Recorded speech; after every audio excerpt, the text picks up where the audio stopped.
Another episode of Rum and Reasoning. Rum and Reasoning. Rum and Reasoning. As you know, we're here every episode. We like to showcase a new rum. For our first episode, out of honor to our brother Chris, we did a beige rum connoisseur. Yeah, rum connoisseur. Yeah, but you know, so I did come back with a Jamaican rum now. So this one, yeah, this is, and a very good rum indeed, bro. This is Worthy Park. This is a single estate, beautiful rum. It's not, do you know what? It's not very popular in Jamaica, I tend to find. Yeah. But if you know about rum and you know about Jamaican rum, yeah, it lacks power, but at the same time, it's smooth. It's got a really nice flavor to it. Yeah. The people who do like their commercial rum is what's it called again? Appleton, right? No, this isn't it the same distillery? This is not Appleton. This is Rum Bar. So if you've seen Rum Bar, that's their like everyday rum. Yeah. But then when you step up, because Rum Bar is like a cheap kind of. It's a cheap. So workman work rum. break. Thing. Yeah, but this is lunchtime. This is the step up. Yeah, same distillery, absolutely beautiful. I really enjoy this. It's not that kind of kick you in the teeth kind of rum. This is kind of smooth. It's smooth. Share amongst your friends as we do now. So we've got our Worthy Park. That's what we're drinking. So beautiful. Where can we grab that one? Is that online? Again, this is these are specialist rums, guys. You're not gonna. It's a duty free thing, yeah. Not even duty free. I'd say online. Okay. You're not gonna pop into your local kind of off Tesco's. license. It's not in Tesco's. It's not gonna be in Tesco's, or there are other supermarkets available. You're probably not gonna get it in that. So as I said, Chris, rum connoisseur, I would go so far as to say I enjoy rum. I'm gonna give this one a solid 3.5 out of 5. You give it 3.5. Well, I'll go out of 10. I'll be about the same. I'll give it back maybe a 6.5, 7 out of 10. Yeah, you gotta use the same scale as me. Come on, bro. All right, I'll go with you. 3.5. All right. 3.5 out of 5. Yeah. It's nice, it's smooth, it's not too expensive as well. No. So for the price range, it's just under £50. Yeah. It's decent, nice. Yeah. It's nice. So don't get it twisted when I say 3.5. This ain't Captain Morgan's, guys. This is a proper rum. I like Captain Morgan's, by the way, but it's a regular, it's an everyday kind of thing. We're gonna hopefully we're niching this out a little bit when we're talking about Worthy Park. We're gonna help you build up your collection. Yeah. Are you with me? Help you build up your collection. It's definitely one for the collection. You should have it on the shelf. 100%. All right, so nice. Right. One thing we didn't do in the first episode, which we're definitely gonna do now, is one of the things we're gonna do also in our Rum and Reasoning podcast is we're going to do book recommendations. Now, one of the things that has kept Chris and I connected since the age of 10. Younger than that, bro. 10, sorry. Year 5. Year 5? Year 5, yeah. That's what they call it. Them times it was year 3 and year 4. No, it was year 5, man. It weren't, man. Remember, you're far within a year 5. Nah, bruv. No. How can it be no? When I went to junior school, it was year 3 and 4.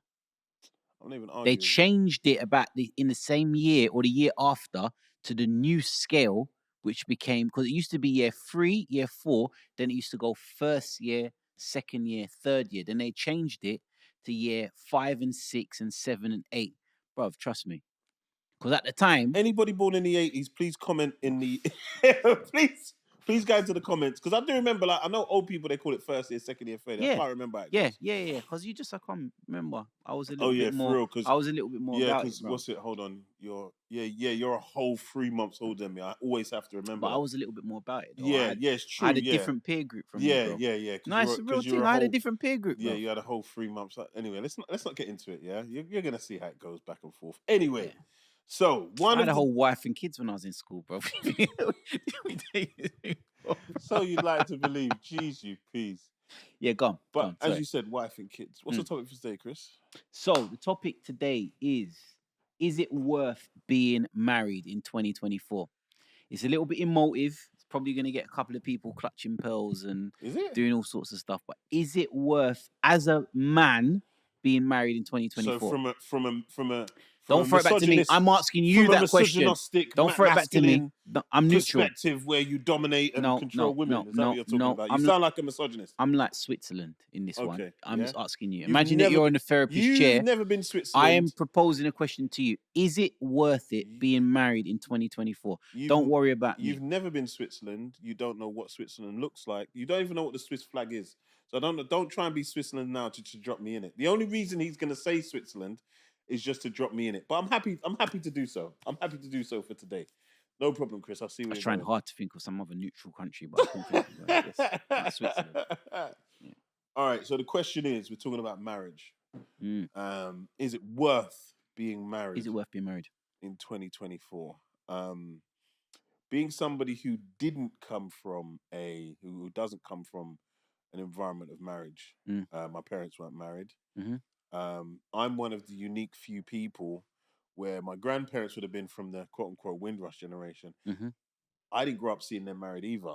Your grandparents weren't married? So they obviously, because that was the standard, but I didn't grow up. So when I talk about my paternal line, my grandmother, Miss Mary Moore, she ran away from England. She ran away from Jamaica to England, away from my grandfather. Okay. Because he was a bit of a tyrant. Yeah. So typical of the time. Typical of the time. So she came here alone. Yeah. And on the flip side, on my maternal, my maternal grandmother. Hey, that's a story. She were married? No, they were married. Divorced? And they divorced before I was born. So he, God bless him, he left the family and went to Canada to start a new life. So how can you laugh, bruv? We're gonna have to edit this out, man. We're gonna have to edit this out. We can't do this. This is why I can't talk. This is why I can't talk to you, like, bro. Like, you know what? I hope you get hate mail. Yeah, I hope you get hate mail. I hope people Google your business address and send you hate mail, bruv. Yeah. No problem. No, don't say that. Don't say that. Yeah, I got you. Don't say that. So, black man, you know, I've like he sold a dream, you know what I mean? Where we were all gonna move to Canada, this, that, and the other. He went to Canada to set up shop, and I shouldn't laugh, but this is bad, isn't it? This is how it goes.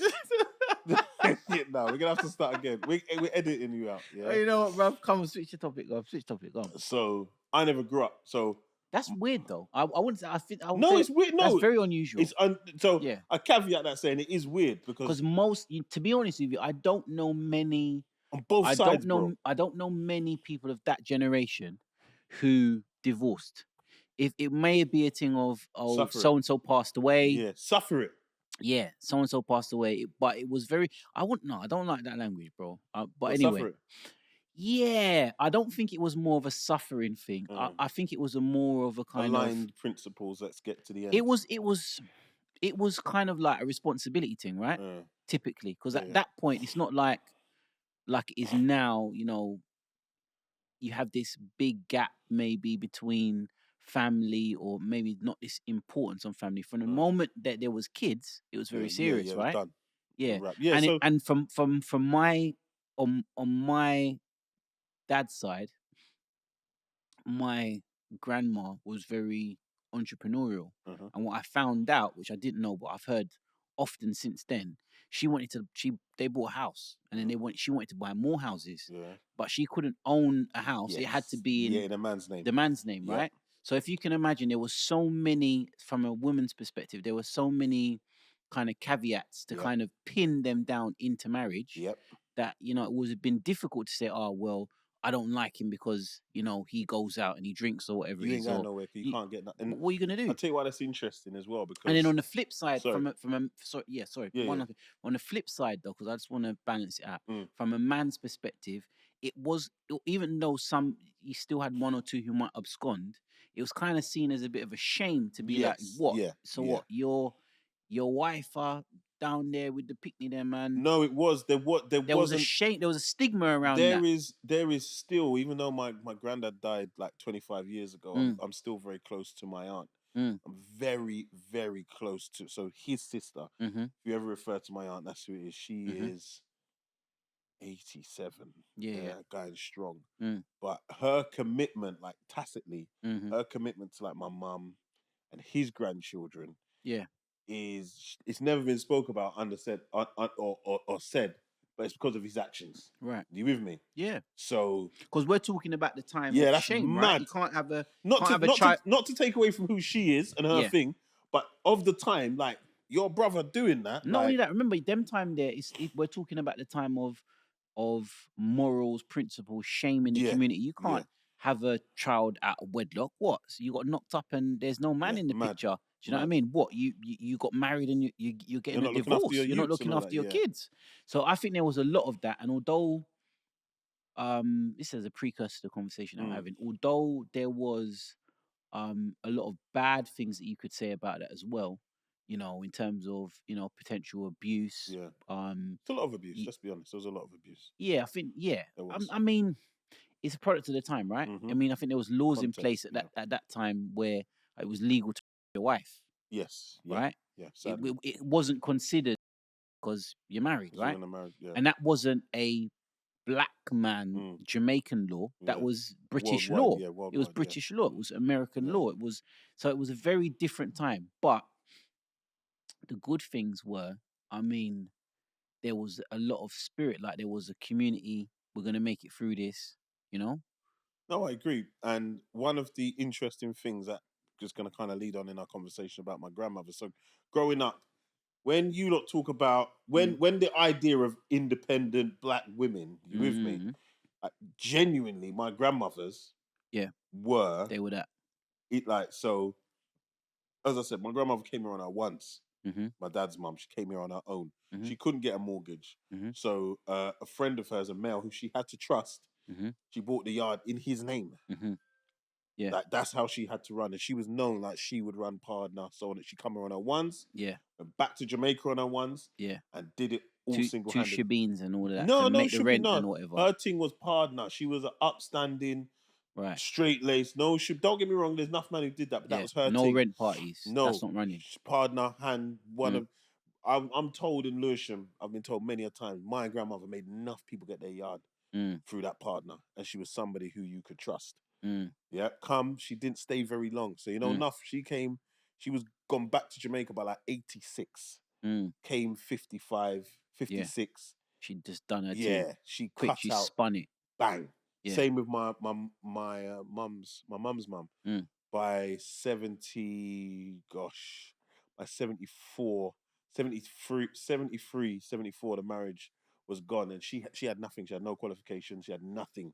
She just left with a yard and 2 utes. And got to pay the rent. And got to make it work. You with me? Yeah. And then she returned to Jamaica. So what you're saying, 91. In essence, just to wind that and move it on, you're saying then that you never really had so you never really had the projection then of or no examples of marriage. I grew up with the true independent black women, like who started this thing. I never really realized you had it so bad, bro. No, I wouldn't say it's bad. I wouldn't say it was bad. I definitely no. Because one of the things that I was exposed to, I was fortunate enough, is my grandparents returned to Jamaica, which is why I have such a strong, deep connection, unlike most of my peers. So what impact so all right, so what is your viewpoint on marriage then? As someone who didn't have any role models on marriage. So it was an idiot thing. Can I say that? I don't want to throw that out definitively. Did you have any role models? There was nobody in my immediate family, and it was an idiot thing. So what was your impression of marriage then? Did you think it was just a weird thing? Yeah, like it's not necessary. Who does that kind of thing? Yeah, like it's not necessary. It's old school thing. It's not necessary. There's nobody in my family that really does it. And before you give an explanation, do you still feel like that now? Being a married man, if I did, it'd be crazy. Do you know what I mean? But that could just be an anecdotal experience in terms of you've met someone, you've fallen head over heels, and that's just right for you. In terms of this ain't no Pretty Woman thing, bro. I know, like, but no. Hollywood thing, bro. I'm going into my romance era now, innit? But what I'm saying to you, in terms of that, could be something that that was very kind of unique to your situation, and you could still look at it as it is what is this right for the person, or do you actually see it as something that's like fundamental, that you're on team marriage for the nation? Fundamental. Again, your background and your work always comes into it. Do you know what I mean? Right. People may know me from the people may know me from More Education. So this is chilled out me with me. It's me and my brothers and that. So, but from an educational perspective, very early on, and it's painful to admit, but I've seen the data over how long I've been teaching now. The statistics, you can plot it out in it. Yeah, Where you're going to like, end up. Yeah. yeah, like I'm not because Actually, let's articulate that, right? Because that may not be something that everyone is familiar with. So basically, once you know, make sure you're kind of talking into that mic. I want, yeah, once you read into the statistics and Yeah. you read into the kind of data in terms of relationships with men and with women and so on, you can really plot out a young person's outcomes, yeah, outcomes based on various different factors, like are they on free school meals, are they coming from a single parent household, yeah, is there any male role models in place, is there any abuse yeah, or DMV, DV, yeah, in the home, have they been exposed to any kind of particular trauma, yeah, like grape and yeah, so on yeah, and yeah, so yeah, forth, yeah, have they yeah. witnessed anything?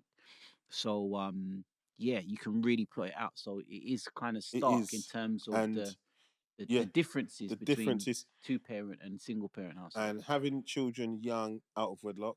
Mm-hmm. Um, although still an amazing relationship with their mum, who Mm-hmm. I went to school with and that. Before you go onto that, yeah, let me swerve you out of that. Before you go onto Yeah. that, you make an expression, right? Having children out of wedlock. We looked back a minute ago at Mm. in the past, right? And we Mm-hmm. looked at the experience of marriage for kind of people Windrush from Windrush generation kind of generation. thing. Yeah. And that typically tends to have a lot of negative connotations, especially among women, yeah? Oh, they were getting their head kicked in and they were doing Yeah. this, and men had all the control and so on and Yeah. so forth. But when you kind of juxtaposition that against having a child out of wedlock, What do you mean in 2024? even then, just in general, just in terms of like, let's go back to then so we keep it consistent. Mm. Pros and cons. You would still want to be, even then, yeah, coming from a Well, what I'm sure what many women would argue is, yeah, you'd want to have a child inside of wedlock Mhm. because of the huge disadvantages to women, their mobility in society. Right, If you don't, you with me? right. So if you've got a child out of wedlock, there are certain things that you're clean. You can't get home In those housing in times, those like yeah, housing. yeah, There isn't the system set up the way right. it is now. So now, So it was a winner then.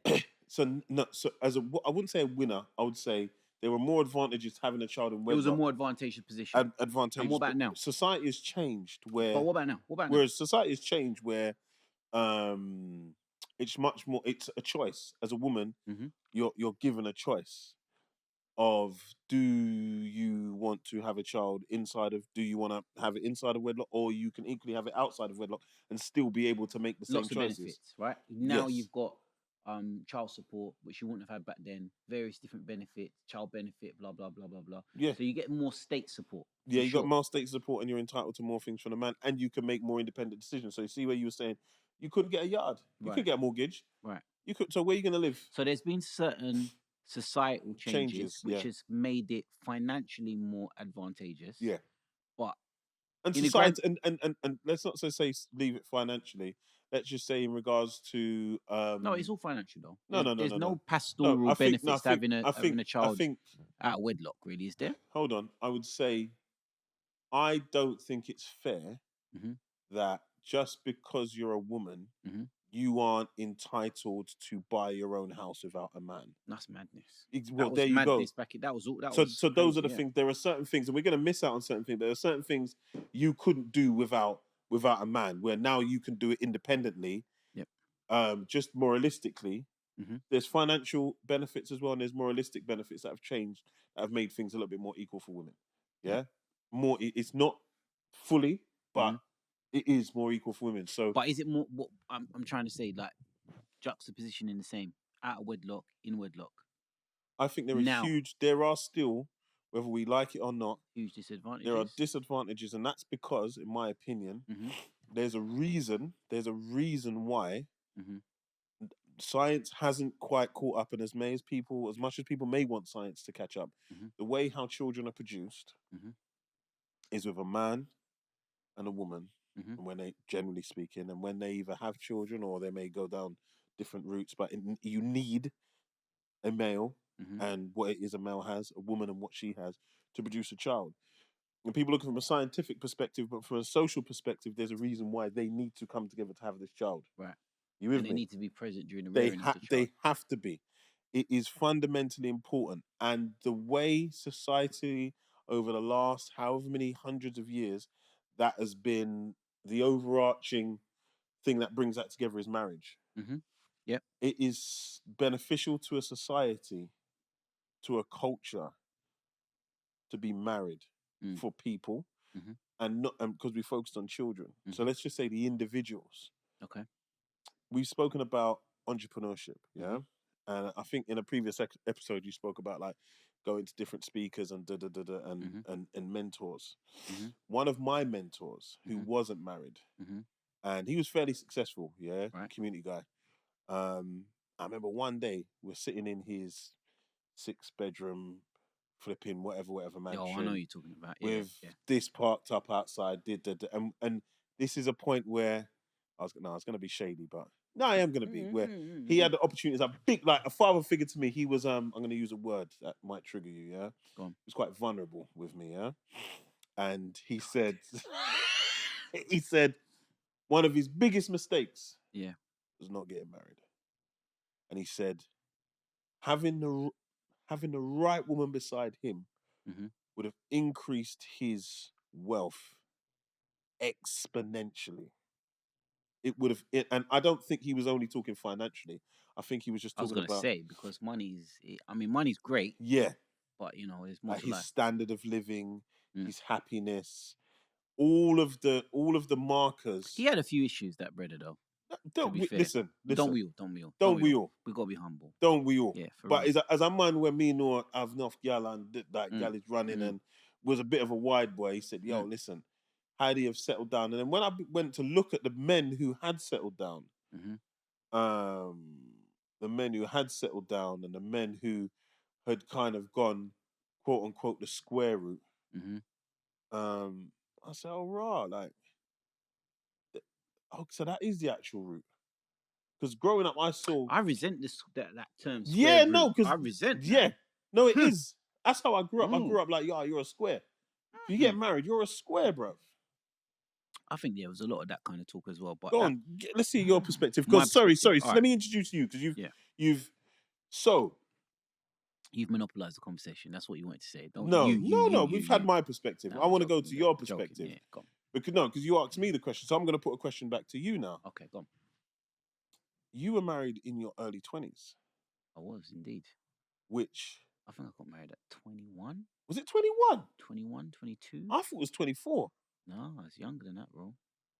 21, 22, 22, 23. I got married. Something around that. From a Yeah. statistical perspective, if Mm. we were to look at if we were to look at our generation Mm-hmm. and looked at the amount of people who got married in their early 20s, bro, like Yeah, I got married at 23. I just that done the is maths. few and far between. Yeah. Why did you feel the necessary to get married at such a what would be regarded as a young age now? Mm. Back in the day, Windrush generation, that was standard. Yeah. Yeah, that age.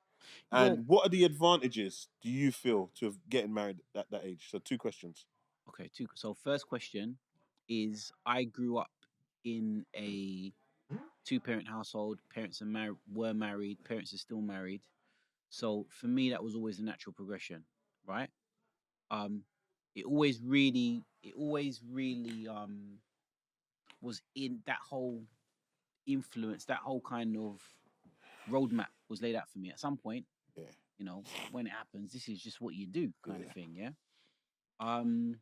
In terms of why I chose to do it, I'm just following the roadmap, really, innit? I Huh? just felt like when I was privileged enough to meet someone who was a really good fit for me, it just seemed like the natural thing to do is what I would say. The natural thing to do to add, some kind of security, some kind of texture, a framework that just made sense, you know? Yeah. Yeah, just build a family, you know? And I was quite fortunate in the sense that I think that getting married when you're young kind of steadies you as a man, kind of keeps your head a little bit more Very focused. much so. You're now in a position where you don't need to be out every weekend, chasing a bit of skirt or looking after this or looking after that, because that part of your life is already sorted, it's resolved. So Sorry. it then allows you, to really focus a little bit more on your purpose Yeah. as a man, right? So yeah, to focus on your purpose as a man, and as such, whatever it is, whether it is your purpose is, the arts, you want to get into your craft or whatever it is, whether it's entrepreneurship, you want to, learn business and start cutting your teeth, paying your dues, whether it's career building out, Yep. academia, whatever it is. And I think sometimes one of the benefits of being married young, which would be my advice to people who are potentially thinking about that, who are out there now, Yeah, you young say marry people. young, yeah? One of my pros that I would give in terms of advice to people would be that your youth, people often, there's a quote, right? People Make sure often, just bring that mic up just a touch. Yeah. here we go. Yeah, so people often underestimate or overestimate what they can do in a short period of time, but they underestimate what they can do in a long period of time. And oftentimes, I find just in analysis in my life, looking at the life of my peers and different people that I've met on my journey, a lot of people kind of waste their youth. Yeah. They waste it maybe in jail. They waste it maybe, kind of Raving, yeah, just raving around, just irresponsible stuff. flittering it away. Oh. Doing whatever it is they want to do, and it really is a period where we've only got so many summers, right? So many Yeah. sunsets, however you want to say it. That is a time where if you can, I think being married in your youth allows you to really commit that time to growth and development if you're kind of knuckled down and you're centered. And that is So something that being in a relationship, being in a committed relationship does do for both people. I think it do you centers you. did you not I know I've skipped the second question. Did you not Go on. find it restrictive? Because when I listen to like a lot of modern day rhetoric around Restrictive in what way, sir? yeah, when I listen to a lot of What are you modern day implying? rhetoric Yeah. in regards to like marriage, like I'm doing that thing, you're doing that, Mm. don't want to be restricted, like almost you're hearing wild things like you're like a prisoner to a man or you're a prisoner to a woman. I don't want no woman telling me nothing. I don't want no man watching my money. All of these things. Did you That's not all new. find it That's all new. restrictive?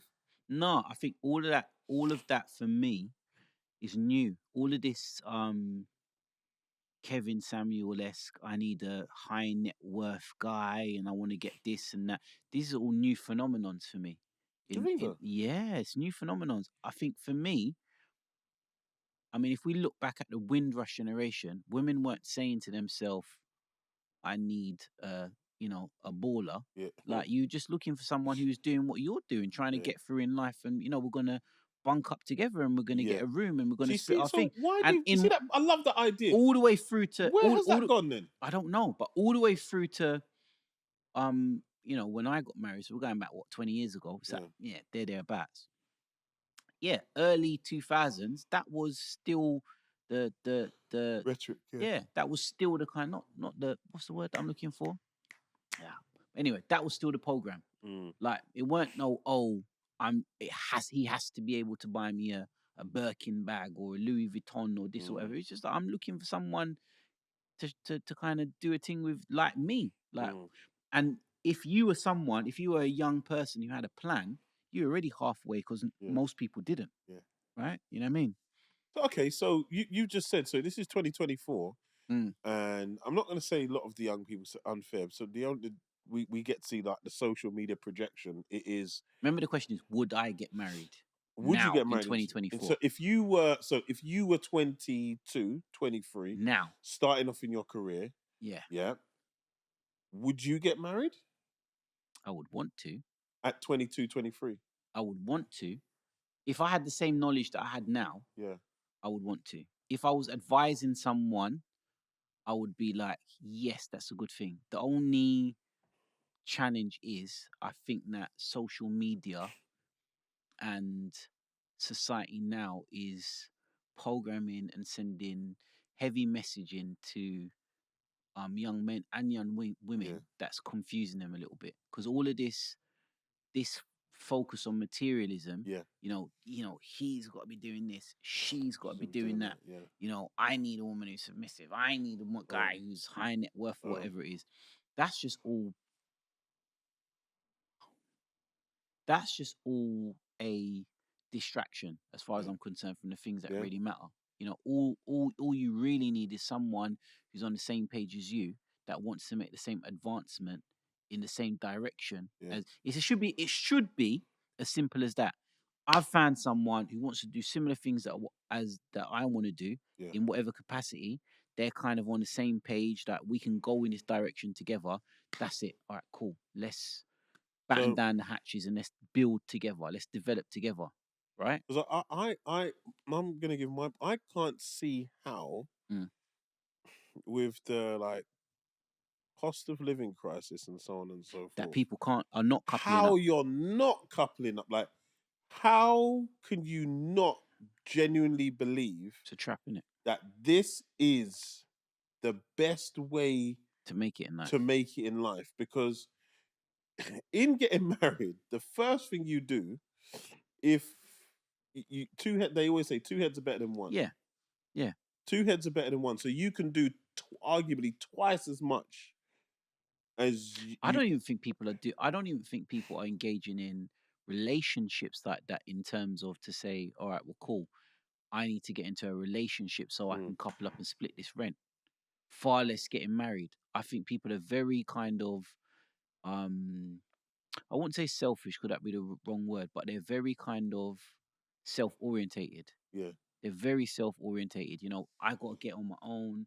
I don't want to share unless it's this, unless it's that. Whereas back in the day, I got stories back in the day from my parents where everyone was brass and 2 men are sharing a beer. Like, you know what, big man? What 2 beer here? Do you get me? We'll drink this one together and we drink the next one together because we ain't got nothing. Yeah. Do you get me? Whereas now, man's gonna, what?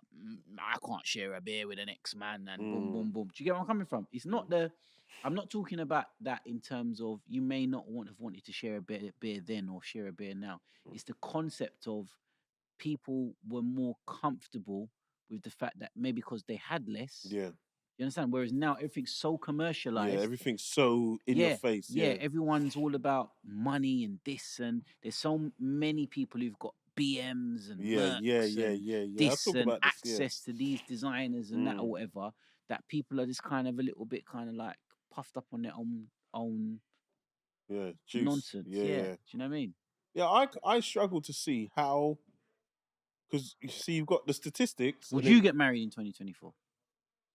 So obviously you're married. Yeah. But I'm saying to you that question. Yeah, 100%. Not only would I get married in 2024, I'd encourage all of the young people to get married. Why? Firstly, because we're living in a more disparate, isolated society where people are outwardly maybe showing, which we've spoken about, outwardly showing, you're having a great time. It's going back to the mental health conversation. Yeah, but inwardly they're very lonely. So I think that's a reality, isn't it? That is a reality. I think society is pushing us further and further away from each other, and I think it's important to come back together, and how important that human connection is. Right. Yeah. For us as human beings, we're social beings. We're not like certain species that like live in an isolated world. We actually genuinely for our growth, for our feelings of kind of self-worth and close, we need to be together. Yeah 100%. There is a need for us to be together. 1. 2, I'm gonna bounce on one of your points that you said. It helps you to grow as an individual when you 100%. 100%. Because one of the things you have to do, and I think one of the things you have to do, and this is what society doesn't want you to do, is you have to sacrifice and compromise in a relationship. You may have to, and this is going to sound really controversial, you may have to sacrifice your dreams. You with me? And share. Yeah. Crazy. As the kids say, wild. But in sacrificing my personal dream, so my personal dream may have been to, I don't know, buy a yacht, Right. for Yeah. example. Yeah. Yeah. Yeah. Yeah. I hear you. However, the new dream is to, I don't know, go to Disneyland. Yeah. Now, the idea of sacrificing my personal dream, I hear a lot of people saying, like, and I'll be honest, particularly women, yeah, for a greater good or something beyond yourself is something I believe in. I've always been a believer of that sacrifice of things beyond you. This thing is bigger than you. There's things bigger than simply your wants and your needs. And I think marriage is a good representation of that, where you have to begin to think outside of yourself, and you may have to sacrifice certain things for a greater good that is beyond you. And when I say beyond That you, is marriage. That, to me, that yeah, basically is the definition of marriage. and I Yeah. think it's very character building Yeah. of an individual. And when I say greater than you, The I, whole. I The spoke whole. about I spoke about my The whole. grandparents. Right. The whole. Like we are all parts of a Yeah, whole. So marriage basically creates the whole, yeah, and the husband, the wife, the children yeah, creates the whole, yeah, and the and whole and is even more important than than any than the individual. individual. Yes, that's it. And even if it's generationally, you're Yeah. making sacrifices Mm. for your great grandchildren. You Yeah. may never meet those people. Yeah, Yeah. you may never ever meet your great grandchildren. But Yeah. seldom do we find in today's modern age that people are are, are thinking about. You know what? If we think about investing, for Mm-hmm. example, I'm not going to spend that pound, Mm-hmm. because a pound today and a pound in 70 years' time, So that what? Yeah. So what are you saying? Are you saying that marriage is good from a financial standpoint? not from a holistic standpoint in regards to yourself and the idea of sacrificing and thinking outside of yourself. Finance is just one element. And I don't even think it's the biggest element. Yeah. It's almost like the financial benefits are an offshoot. It's something that will happen. I think that the growth that we all need as individuals comes from submission. There's a Yeah, lot of talk at the yeah, moment. yeah. There's a lot of talk at the Hold on, moment. hold on, hold on. I'm gonna pull you up again. Yeah. Brap, brap, brap, brap, Bup, bup, bup, bup. brap. I'm gonna ask you to say that one. The growth. Say it again, The growth please. that we're looking for as individuals comes from submission, Yeah, right? man. And I think that there's a lot of talk at the moment that's met with some hesitancy from women Yeah, about being submissive. But the fact of the matter is, men need to be submissive as well. yeah, Not submissive. Men are not necessarily submissive to women, but they're submissive to the whole. Because yeah, oftentimes, as a man, yeah, as a husband, yeah, as the father, as the patriarch, you have to forego some things that you would want to do. Maybe you want to be in a club popping yeah, bottles of champagne yeah, and kind of seeking after all these kind of yeah, pleasures and pursuits, right? Where you've got to be like, no, actually, I'm gonna have to forego that and put the family first. I'm yeah, gonna need to make sure that my children are receiving X, Y, Z, or yeah, that they're getting this and that, or that my wife's got the yeah, comforts that she yeah, needs, yeah, or yeah, old school days they would have said providing a garden so that that your wife's got a space to bloom some flowers that yeah, make her feel pretty. yeah, But the equivalent of that, yeah, the equivalent for that for now, whatever it is, you know what I mean? A little holiday, a little break from looking after the children, blah blah blah. So men submit a lot to the whole. You understand? mm, Whereas women submit to men. yeah, You know, like so. Technically, I'm yeah. saying And I technically. think, and I'm so glad you gave that balance, because there's Mm. often the idea of a woman submitting, but you see, That as a man, submission's like a female thing that yeah, you have to do. no, It's as a not that. man, you see, if you Yeah, cannot submit, you will not, you will not receive. yeah. You will not receive the Well, it's not only that. Even if you listen to like, there's something I want to watch. I can't remember what it is. I'll put it in the notes. But mm, where like some Buddhist guy at the moment who's doing some talks, right? And he's like, even through Buddhism, even through any kind of most spiritual concepts, submission mm. is like part of spiritual Yes, growth as well. Like 100%. submitting and understanding that Mm-hmm. you need to act, you need to provide service, you understand, to submit yourself to 100%. things so that you yourself can grow and develop. That's part of growth and Yeah, development, particularly spiritually. yeah.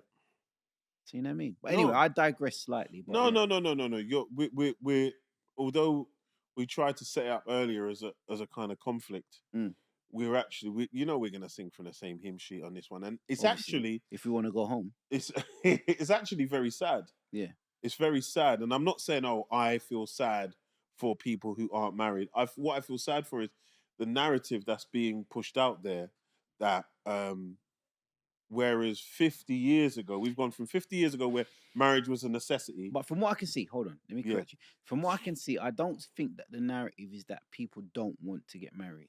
I think that the narrative is Go on. that for some reason it's hard. What I more hear when I listen to the socials, there's a couple of things, a couple of bits of information that I'm very well tapped into. It's kind of like same thing, symmetrical, right? Mm-hmm. The women are not ready, or the men are not ready. Yeah. But when in reality, that's all bullshit, really, isn't it? It's just that you're trying to make excuses. It comes back to that labels thing, innit? Again, that we was talking about. It's like, oh, they're not ready. I'm not ready. Nah, man. All it is that you're not ready to sacrifice. I got to be careful. I got to be careful on what I say here. Go on. Ready to sacrifice, yes, but you're not ready to step up to the plate, because the reality of it is, there are men out there and there are women out there that's ready to to share and to embark upon it. They're ready. But it's just, are you because you're only ever going to get what the energy that you're kicking off, right? It's law of attraction, isn't it? So if you're kicking off some kind of like skittish, no, I'm not really on it kind of thing, that's what you're going to get back. Pretenders, right? So ultimately, what we are saying is, be it 1955 or 2024, we would always recommend marriage. I'd always recommend marriage. I think that the landscape has changed. I think that marriage is better now than it's ever been before. How could you say that? I think that it's better than it's ever been before, because a lot of the concepts that we spoke about before in terms of our grandparents, and the rights of women, of women, and a lot of restrictions that made it difficult. And also, like, we talk a lot about the women, but there were a lot of challenges for our grandparents. So this is anecdotal again, yeah. Coming over on the Windrush generation, being bullied and harassed by racism, being treated like I don't know. I swear I sent it to you that John Fashanu. Yeah. Right. So there is a clip on that you can find on socials of John Fashanu, the black English footballer, talking about his experience breaking into the big time, playing in the Premier League. Make sure you're talking to that mic. Yeah, I'm doing my thing. Yeah. So he talks about his experience, and one of the things that when I listened to his talk that really struck me is when he was playing for Millwall, and they said to him, they made him sit on the floor. Yeah. They made him sit on the floor. Yeah, paid player. Yeah, a paid player who is one of the stars of the team. Yeah. Yo, you know what? You kind of got to sit on the floor. Yeah. So that's what I'm trying to say. And he wasn't even Windrush. We're talking about he was like a Windrush baby, right? He's like second generation. Mid-80s. He's second generation. He come from Nigerian still, but yeah. But I'm saying in terms of not Windrush in terms of the geographic location, but in terms of the age demarcations. Yeah. So I'm saying, bro, like, if you understand what our grandfathers went through, I think that is one of the biggest travesties. And someone, if they are under the sound of my voice on this podcast, whenever they receive it and they get it, if they could do the work to really bring that story to light, a lot of our grandfathers who are quiet and they don't talk too much. David Harewood talks about this. Do you know who spoke about it the other day? I'm going to send you Chucky on his podcast. Yeah. I'll send you a clip. Chucky spoke about it, and I had to rate that, where he spoke about his granddad. Yeah. He said his granddad was quiet. Yeah. He used to go and check his granddad. Sorry to cut you, over the COVID. Like, he'd drop off his shopping, and then like, yo, granddad, you good? And then him would have cut. And then one day he's turned around and said, I'm not going to cut today.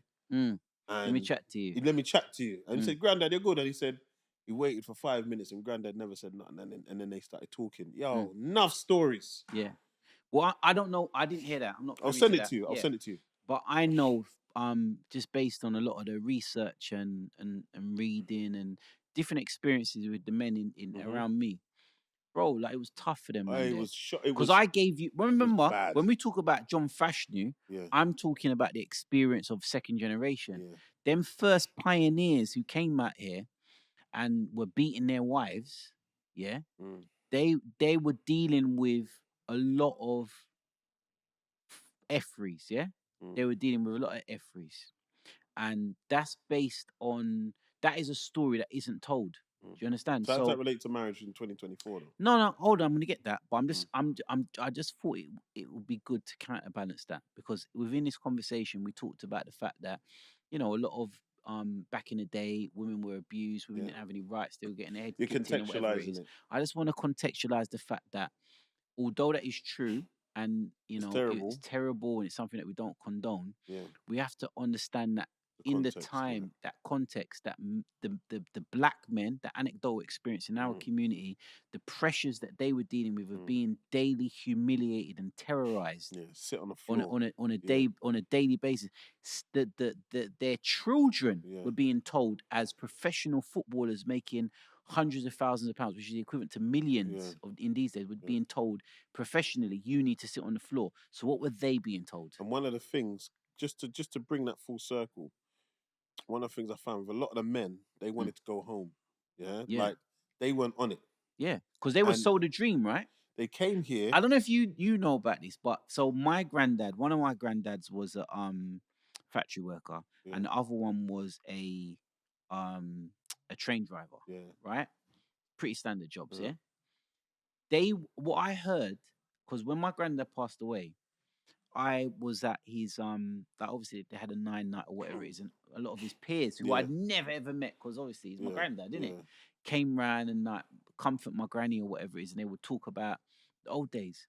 And what they talked about was it was really insightful because they were like, they were sitting down on the stoop or whatever it is in Guyana, and it was a kind of flex, like, I'm gonna go America because America's boom, and I'm gonna go Europe because Europe's got pure history and and I'm gonna go Britain, or I'm not gonna go Britain. I want to go Paris and whatever. They were really looking on it as like, you know what, this We're gonna new make journey into this new world. We're gonna go and do things or whatever it is, yeah.